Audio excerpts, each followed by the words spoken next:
जब आप अपना इंपोर्ट और एक्सपोर्ट का बिजनेस स्टार्ट करते हैं तो आईईसी एक ऐसा रजिस्ट्रेशन है जो कि सबके लिए मैंडेटरी होता है। ये डीजीएफटी यानी directorate general of foreign trade के द्वारा इशू करा जाता है। अगर आपके पास आईईसी नहीं है तो आप लीगली कमर्शियल एक्सपोर्ट और इंपोर्ट नहीं कर सकते। आईईसी आपको शिपिंग बिल्स भरने, इंटरनेशनल पेमेंट्स रिसीव करने और इंसेंटिव क्लेम करने के लिए काफी एसेंशियल है। अब डीजीएफटी ने इसका प्रोसेस बहुत सिंपल कर दिया है। आप घर पे बैठ के 10 मिनट में बना सकते हैं आईईसी। पहले एजेंट्स 1000 से 2000 रुपए चार्ज करते थे इस सर्विस के लिए, अब यही आप अपने घर पे बैठ के 500 रुपए में कर सकते हैं। In certain exceptional cases of non commercial products, उस केस में आईईसी की कभी कभी जरूरत नहीं होती है, मगर अगर आप अपने बिजनेस को लेके सीरियस हैं तो IEC is a mandatory document. आज हम step by step IEC application process देखेंगे जिससे कि आप अपनी journey as an export start कर सकें।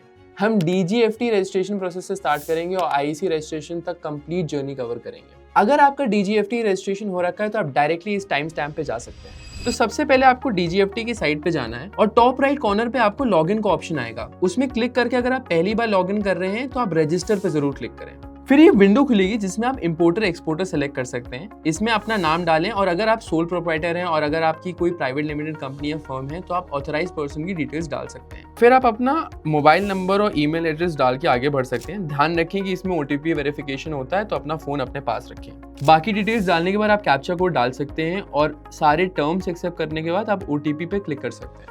उसके बाद आपकी ये विंडो खुलेगी जिसमें आप एसएमएस या ईमेल पे आए हुए ओटीपी को डाल के रजिस्ट्रेशन पे क्लिक करें। इसके बाद आपका डीजीएफटी में रजिस्ट्रेशन हो जाएगा और आप डीजीएफटी के सारे फीचर्स यूज कर सकते हैं।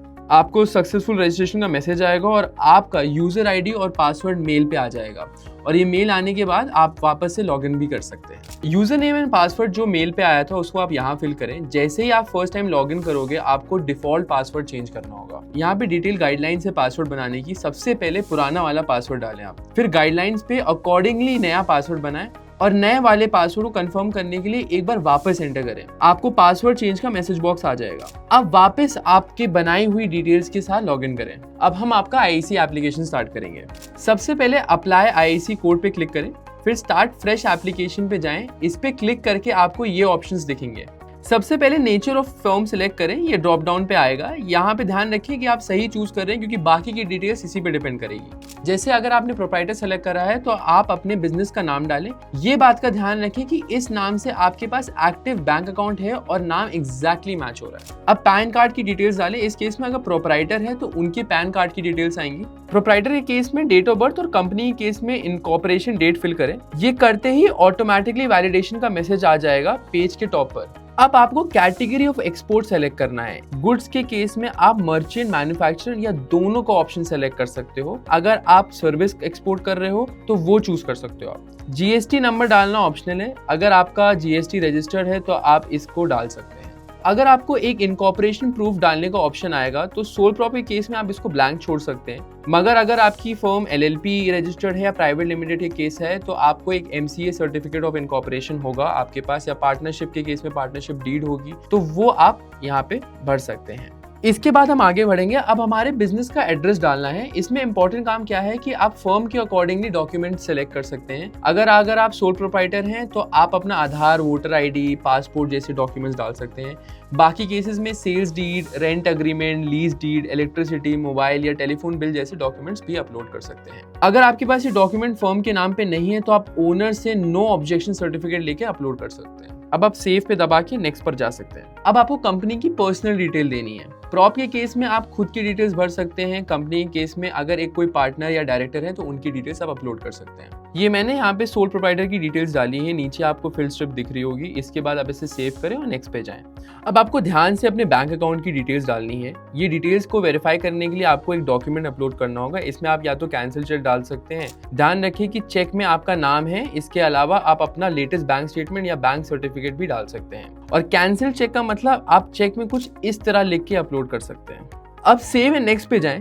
इसके बाद आपको सिलेक्ट करना है कि आप क्या इंपोर्ट और एक्सपोर्ट कर रहे हैं। ध्यान रखें कि आपकी इंपोर्ट और एक्सपोर्ट की कैटेगरी मिस ना हो। उसके बाद फिर से आप सेव करके नेक्स्ट पे जा सकते हैं। अब सामने डिक्लेरेशन खुलेगा, इसको आप पढ़ सकते हैं। इस पेज में लास्ट में टिक करके अपनी लोकेशन और डेट डाल के सेव करके आप नेक्स्ट पर दबा के आगे बढ़ सकते हैं। इसके बाद आपकी एप्लीकेशन समरी खुल जाएगी। आप अपने प्रीव्यू में जाके अपनी सारी डिटेल्स चेक कर सकते हैं। नीचे अब आप साइन पर क्लिक करें, फिर डिटेल अगर चेक्ड है तो ओके दबाएं। साइन के लिए या आधार या डिजिटल सिग्नेचर यूज कर सकते हैं, अगर नहीं है तो डिजिटल सिग्नेचर तो सिंपल आधार और ओटीपी से भी काम हो जाता है। इसके लिए आधार से मोबाइल नंबर लिंक होना चाहिए क्योंकि ओटीपी उसी नंबर पर आएगा। चेकबॉक्स पे आप क्लिक करके कंटिन्यू करें। अब आपको आधार कार्ड और ओटीपी डालना है। आधार डालते ही आप ओटीपी पे क्लिक करके एसएमएस पे आई ओटीपी आप डाल सकते हैं। चेकबॉक्स टिक करके आप सबमिट कर सकते हैं और ओके करने के बाद अब आपकी बारी आती है पेमेंट करने की। प्रोसीड टू पेमेंट में जाके अगले पेज पे डिटेल्स आएंगी, उसमें फिर सबमिट करें। सब डिटेल्स आएंगी, बस कंफर्म पे क्लिक करें।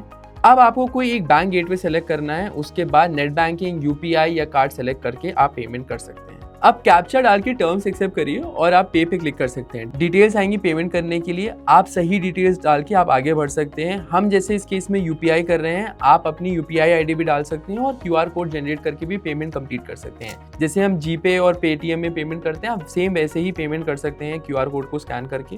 पेमेंट जैसे ही कंप्लीट होगी आप रिसिप्ट को डाउनलोड करके कंटिन्यू कर सकते हैं। इसके बाद आपका आईसी बन चुका होगा। अगर आपको टाइम आउट या पेज नॉट फाउंड आ रहा है तो आप घबराइए मत, आप वापस जाके लॉगिन करिए, आपका प्रोसेस हो चुका होगा और आपको अपना आईसी भी दिख रहा होगा। उस पर क्लिक करके प्रिंट आईसी पे जाइए और उसको सेव कर लीजिए। ये आईसी नंबर आपको हर जगह काम आएगा। बस एक बात का ध्यान रखिए कि साल में कम से कम एक बार इसको अपडेट करें। ये 2 मिनट का प्रोसेस है। आप पोर्टल पे जाके बस ये चीज डाल सकते हैं कि आपकी सेम डिटेल्स हो और ये बिजनेस एक्टिव है। ये वीडियो स्काइडो के द्वारा लाई गई है। स्काइडो बाय फार सबसे ज्यादा कॉस्ट इफेक्टिव और आरबीआई कंप्लायंट मेथड है इंटरनेशनल पेमेंट्स रिसीव करने का। नीचे डिस्क्रिप्शन और कमेंट्स में दिए हुए नंबर के थ्रू आप हमें कॉल कर सकते हैं और टेक्स्ट भी कर सकते हैं, या लिंक में क्लिक करके आप हमारे बारे में जान सकते हैं। अगर आपको कोई भी डाउट्स है तो आप कमेंट में डाल सकते हैं। अगर आपको ऐसी ही वीडियोस और देखनी है और एक्सपोर्ट्स रिलेटेड कोई पर्टिकुलरली कोई आइडिया लेना है तो आप हमें कमेंट में भी बता सकते हैं, हम उस पर जरूर वीडियो बनाएंगे। Thank you.